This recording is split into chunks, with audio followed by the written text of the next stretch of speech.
Bloomberg Audio Studios. Podcasts, radio, news. This is Bloomberg Businessweek with Massar and Tim Stenovec on Bloomberg Radio. Just back from Milken, and we talked a little bit about the deal-making environment. It's been slow, but IPOs do happen, and Reddit, of course, having its IPO this year. Steve Huffman, of course, is co-founder and CEO of Reddit. He joins us here live at the Bloomberg Tech Conference. Earlier this week, I was covering your earnings, and the first earnings that you guys had as a publicly traded company. You guys just knocked it out of the park. We had a nice quarter. We're happy with it. Revenue 48%, users 37%. I think it's a great way to start. I think we're pretty happy with it. What was it that worked well for you for the quarter? Well, the way I've been describing it to folks is our work is working. And so this has been really a multi-year effort of making Reddit, it's easy to say, easier to use, faster, easier to sign up, easier to find your home, and it's paying off. We should know, when you say multi-year, you don't just mean like a couple of years. I mean, Reddit is like a company that is almost as old as Facebook at this point, and it was a much longer path to an IPO. So we started the company in 2005. And we've had a journey. Right? We sold the company, it spun out, I left, I came back. I'd say really the kind of modern era of Reddit started in 2015. That's when I came back. But it was really a couple of years ago where I told the company, I was like, we need to quit being so academic about our work and just make Reddit better. Just focus on quality. Well, so talk to us a little bit about how you do and continue to make it better. There was a quote, I think, on the earnings about you saying building the next generation of Reddit. So how do you think about that, Steve, in a world where we are talking a lot about AI? We know the data that you guys have on your platforms, it's smart data, it's targeted data. What is the next generation of Reddit? What does that really mean? So Reddit is people, right? People create community, they have incredible conversations. So really what we're doing is revealing that. Now, as it happens, people, our users, but any people really, they have a deep down need for community and a sense of belonging, and that's what we provide. Now, at the same time, these conversations they're having are totally unique on the internet. And so where increasingly more and more content online is written by AI, is written by machines, there's a premium now on content that's made by humans or comes from humans. And I think people have a craving increasingly for that realness as well.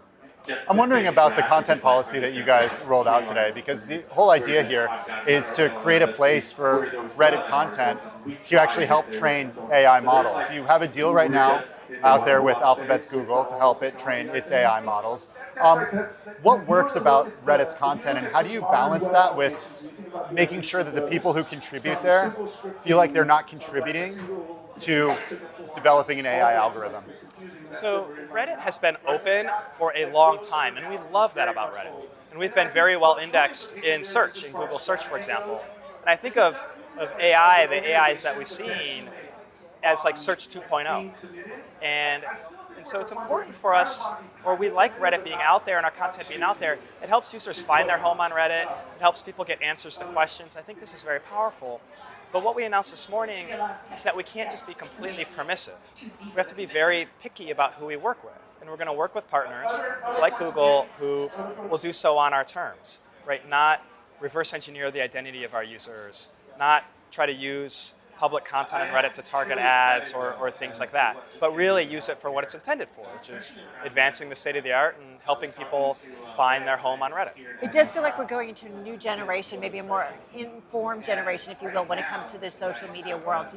Is that fair after seeing some of the stumbles of kind of the first round, if you will? So the way I think about this ecosystem... And I'm not just saying Reddit, I'm just talking more broadly social media. Sure. Well, so Reddit... remember, we started in 2005, so we actually predate the word social media and the idea of influence. There was a time when that happened. Yeah, and so I feel like we're kind of going through this evolution where Reddit's becoming more mainstream, and increasingly people who maybe have grown up with social media are seeing that, hey, there's another way, and this might be a better way or a better fit for them, right? Because Reddit is free of a lot of the I think, incentives or misincentives that cause people to behave unnaturally. Like on Reddit, people just help each other, and you don't get credit for it in real life. So the only reason you do it is because you enjoy doing it, and I think that's really special. Yeah, I feel like I'm actually so late to the party. I've talked about this. I talked about this He's been during your obsessed. IPO. I can't tell you every time he talks about it on air. I'm not a young person, and like I basically feel like I just discovered Reddit, and it's probably the platform that I spend the most time on. It has communities for, I'm a cyclist, I live in a certain part of New York, like I can follow all of these communities, and it's super helpful too with like home improvement stuff. I'm finding it. How do you get more people like me to find it sort of later in their... Hey, you're doing your part. I am, but I feel like my brothers are like, yeah, this has been around forever. But do you want him? Is he too old in terms of demographics? Well, so this is the funny thing about our demographics. That what we're seeing is people age out of social media and they age into Reddit. And so we tend to pick people up, we call them emerging adults, maybe in their early 20s, late teenage. The peak of the bell curve is maybe 25, but I've increasingly seen 60 and 70-year-olds on Reddit. The way I describe it is whatever you're into or going through, just in life, it's on Reddit somewhere. It's just people. And so, yeah, I think the platform is a little older. Well, something that you've brought up a lot lately is the idea of when you're Googling something, you actually find Reddit answers in Google. How big of a traffic driver is that to you? It's a big one. Like how big? It's come and gone. It's come and gone over the years. But we've been seeing more traffic from Google because we made the website much faster, and Google likes speed. So faster website, rank higher. And then again, I think there's been this secular shift towards people want to hear from other real people, and that's what we provide. And I think Google's pretty good just as a search engine of figuring out what are people actually looking for. It happens to be Reddit right now. What's it like to come back to the company? So it was 9 years ago. When I came back to Reddit, it was going through a difficult time. But look, I love Reddit so much. I think Reddit is so important and the opportunity is so big that, honestly, it's my dream job. I feel so thankful to have this job and to have had it twice, once the first time and having come back. It's sometimes I just kind of pinch myself. I feel so incredibly fortunate. And being a publicly held company. I think IPOing it's a big milestone, but I've likened it to getting married. A lot of planning, a big special moment. But we went out on a Thursday, and on Monday it's like, okay, go to work. Back to work. Where do you see yourself fitting in the social media ecosystem? Is it you have TikTok, you have Meta platforms, which owns Instagram. You have YouTube. They just dominate. Where do you fit in? We've been doing our own thing for such a long time. If you were to look at our traffic, you would not see the rise or fall of any other social media platform. And so we've kind of grown up in our own image. We like the way we do things. And what we're seeing is that people increasingly just appreciate the Reddit way versus maybe what you'd find somewhere else. The biggest challenge for you guys going forward, what do you see that as? So I think it's similar to that last question, staying true to our values and the way we do things. And so I often remind the company, we're here for a reason. We get to survive because we've done things the Reddit way. And it means sometimes we've maybe not grown as fast as we could have because we said, hey, that doesn't fit the way we do things. And so I think we have to take pressure to grow and pressure to do things this or that, and just filter them through, well, how does it fit Reddit? And how do we make sure we stay true to ourselves? Yeah, which can be tough as a publicly held company, as you know. It can be tough, but I think we're ready for it. Steve Huffman, the co-founder, of course, and CEO of Reddit.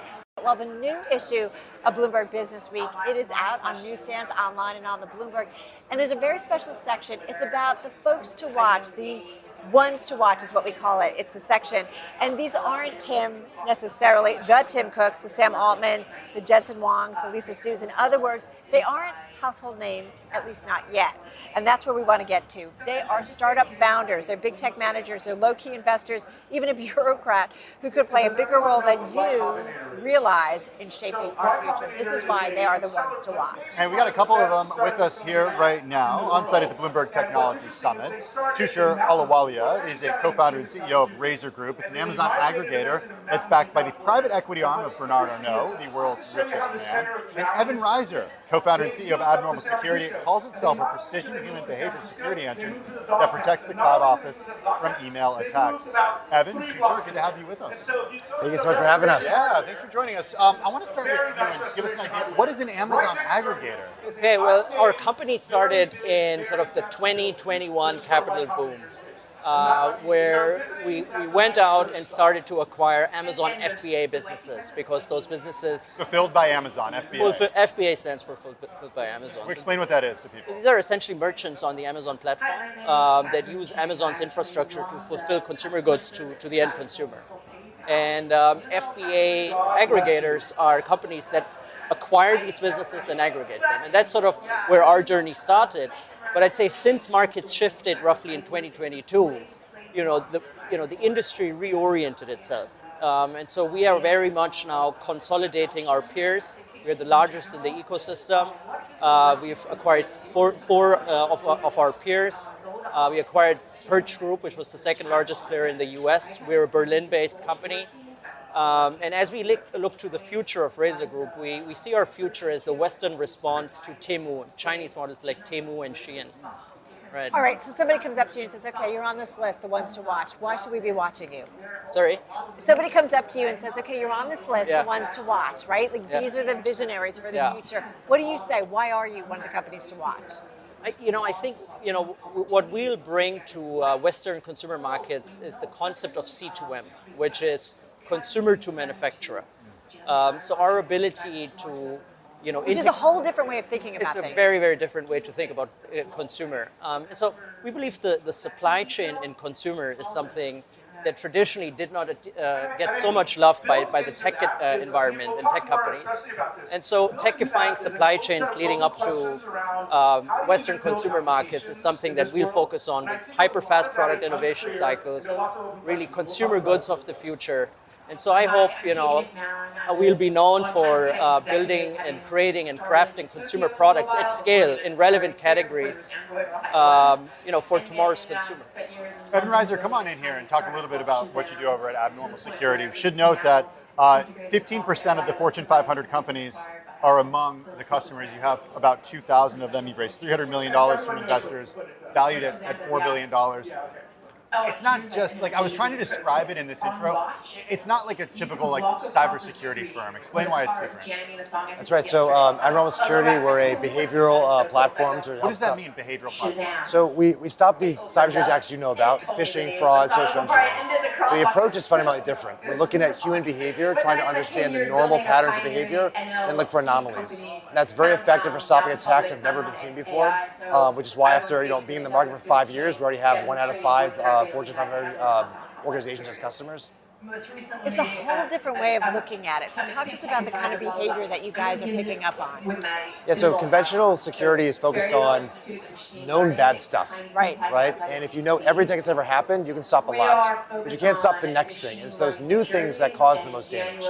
So rather than looking at bad stuff, IP addresses, URLs, email addresses that are known to be bad, what we do is try to really understand known good. We look at the patterns of behavior in business. So when we email each other, we might talk very casually, and not formally, or use different types of language or tone or personality. So by integrating into enterprise environments, we can build a baseline model of how people work, who they talk to, their relationships, their personality. And then when we see deviations or abnormalities from that, we then can use that as a basis for stopping crime. I feel like in the financial community, they think about that a lot, in analyzing, the regulatory environment and overseeing emails and the way people communicate to pick up on a trend in terms of either fraud or something going astray. That's right. If you look at how fraud is stopped, in the financial services, that's a behavioral-based approach. If my credit card gets swiped in Brazil for $10,000 at a Starbucks, every banking system would say, that just doesn't look right. That's not how cybersecurity works. And that's the approach we take for stopping sophisticated types of phishing, fraud, social engineering malware. I think that's a new approach. So I'll steal Carol's question, Evan. If somebody comes up to you and says, okay, you're on the ones to watch list, why should I watch you? What would you say? I think it's everybody in 2024 is an AI company, obviously, my background's in behavioral ad targeting. We actually are an AI company, and we do that by deeply understanding people using the same technologies, behavioral ad targeting, and that powers kind of a new generation of cybersecurity products that are very different than 99% of what we see in the market today. So we have a revolutionary approach. It's an order of magnitude more effective at stopping attacks. It's a new approach for cybercrime. I think that's really important because cybercrime is going in the wrong direction when every chart is up and to the right. And I think a lot of customers are frustrated. They feel, I've never spent so much money on fighting crime, yet it's never been worse. And that is a trend, I think, as a civilization, we have to get going the other direction. And so we hope to play a big role in that. Just got about a couple minutes left. Tushar, I want to go back to you, and you think about what's going on kind of in the world technologically, and obviously so many of the conversations go back to artificial intelligence. Yeah. I get it. But what's interesting to you in terms of the tech environment right now? I think AI is a big topic for us as well. I think there are many use cases in our workflows and how we work, with partners on the supply chain. Things that information is very fragmented, in the back end of our operations. And so streamlining that information, structuring that information is where AI can come in and just, accelerate, how we deliver consumer products to Western markets. One thing I want to ask you, though, going back to, I'm fascinated by consumer to manufacturing. I meant to ask you this. Is it going to make things cheaper for us? Hopefully, I think, what we want to do is bring back product IP from China back to the West. And so as we think about ESG compliant supply chains, as we think about, I'd say more value, not cheaper price. So more differentiated, more customer loved products than necessarily cheaper products. And that's certainly what we cheaper, but less expensive. I'm thinking in an inflationary environment, are there ways to streamline things in terms of costs? Yeah. I was thinking, in terms of in an inflationary environment, are there ways to kind of streamline costs a little bit? Yeah. Possibly. Possibly. Yeah. It's just interesting. Hey, Evan, oftentimes when we talk to guys like you, we are interested in what you're seeing from your customers in terms of spend. You're in growth mode right now, but I'm wondering what you're seeing in terms of IT spend, if you can tell us anything about if it's going up, if you're seeing companies say, wait a second, we're spending too much money overall, we need to move our budgets a little bit like this. What can you tell us? Yeah, that's a great question. Just for context, I talk to 10 CIOs or CISOs in Global 2000 every week. So I not only my view, I'll just repeat back what I hear kind of in aggregate. So I'd say if you go back 2 or 3 years, IT budgets are growing 10 to 12%, cybersecurity budgets growing 20% year over year. And it was a mode where if a new problem came up, you could buy a new point solution, and you keep kind of adding more and more stuff. In the last 2 years, that's changed a lot, right? The macro's changed. People are now really reducing their budgets. It's probably, my guess this year is probably more like 5% growth. It's not negative or zero. And that's driving both a lot of platform consolidation. People are tired of buying individual point solutions for security and software, and they're looking for larger platforms that do a lot more. And so I think people are still investing, and they have to because crime is going up, not down.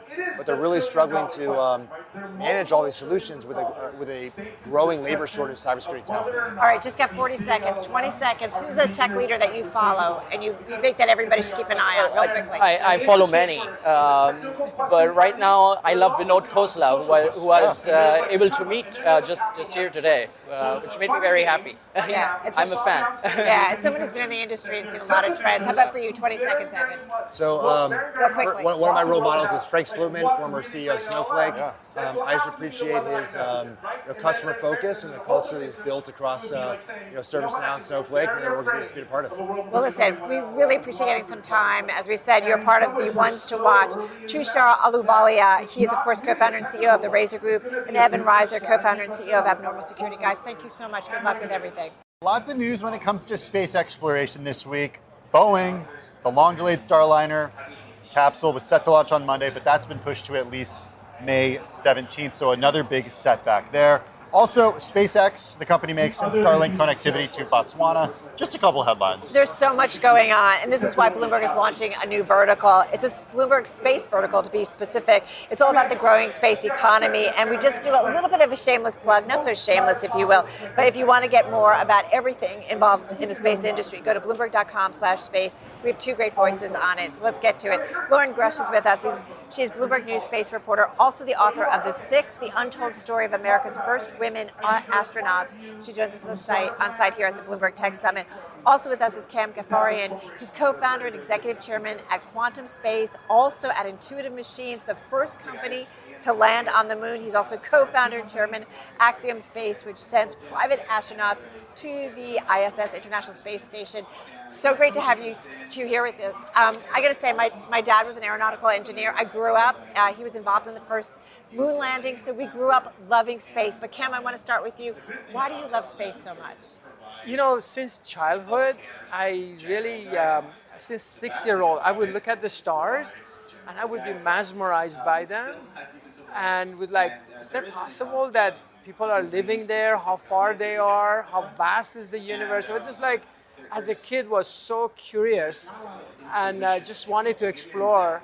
And then when I was 11, I saw Neil Armstrong landing on the surface of the moon. I was like, oh my God, we can actually go to another space body and land there. And it was like a transformational moment and really defined my career, after graduating my degree. Then I joined the space program and I have over 40 years of supporting all kinds of different missions with NASA and of course my own companies. It's so interesting that you talk about the private sector, the public sector so much, but you're so focused right now on what you're doing in the private sector, and you've been so successful in the private sector. How would you describe the role of the public sector right now when it comes to space versus what it was when you saw Neil Armstrong land on the moon when you were 11 years old? Yeah, it really has changed dramatically. The best way I could tell you is that it used to be centralized.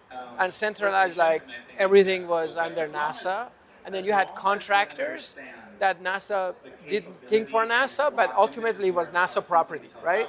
The best way to describe it is that NASA was the landlord. Now NASA wants to be a tenant. And they're buying services from different companies like SpaceX, like Axiom Space, like Intuitive Machines, like Quantum Space.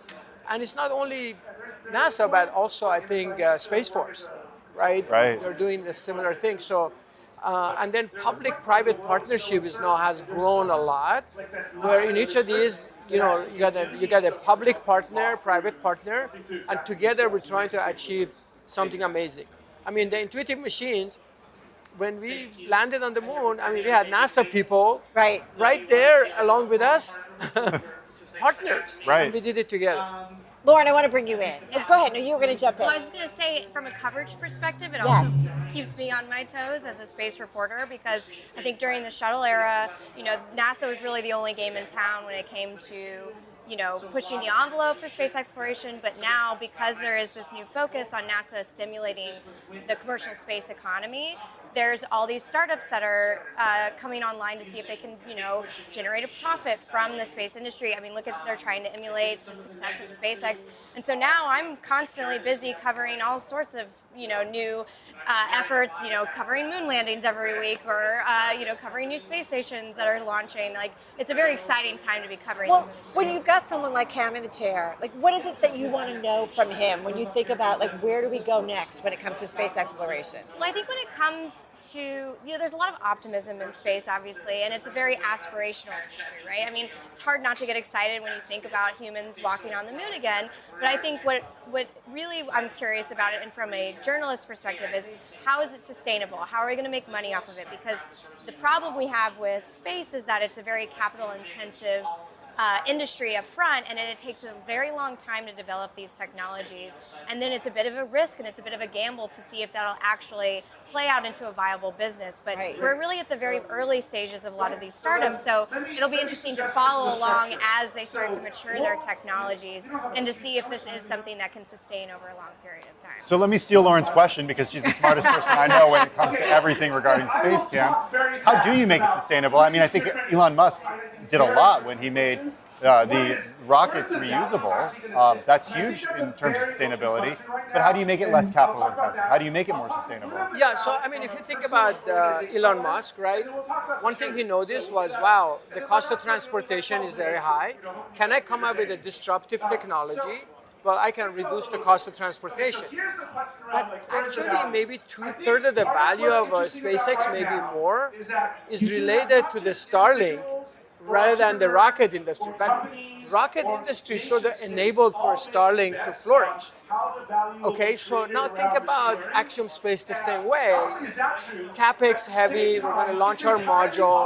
So it's not that early thing, but if we can do manufacturing in space, like printing corneas and retina, or let's say do fiber optics manufacturing, data centers, all of those new things, a new economy when we can create in microgravity, that's sort of our Starlink. Well, right now I want space exploration so we can go somewhere where it's a little bit quieter. But having said that, did you want to follow? Yeah, I just wanted to ask Loren very briefly. Shameless plug for what you guys are doing in the space vertical today. Explain to us why now is the right time to launch this new vertical. Well, like as I said earlier, it might have, I wouldn't say that it used to be boring for space, but it definitely was very centralized, as Cam explained. And now, we're predicting that there's going to be, the global space economy is going to be over $1 trillion in the next decade. I mean, there's so much investment pouring into this industry, and there's all sorts of startups that are trying to mimic SpaceX's success, that there's, a wide array of different businesses from, repairing satellites in orbit, sending things to the moon, commercial space stations, private tourist missions. There's all sorts of ways that companies are trying to make money, and it's just the perfect time to cover it. Kim, just to wrap up, 20 seconds, why is it so important that we've got to be focused on space? Say it again. Why is it so important? 20 seconds left. We have to focus on space as an investment audience. Space is so vast.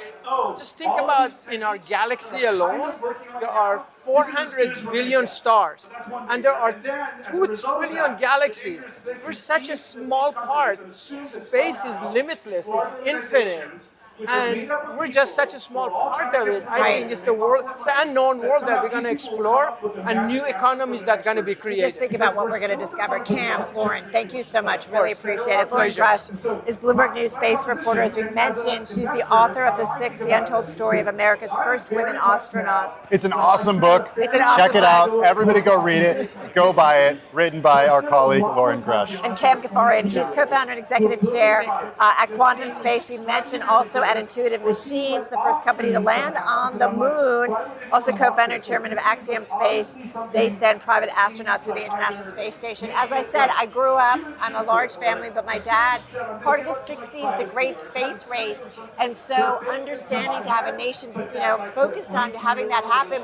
But there was so much science, so much we learned about the public, focus in terms of getting someone into space on the moon. So you do wonder kind of where this next chapter takes us. And that's what I love about today is it's so easy. My son was actually asking questions. He's 5 years old. He's asking questions about how rockets get to the moon.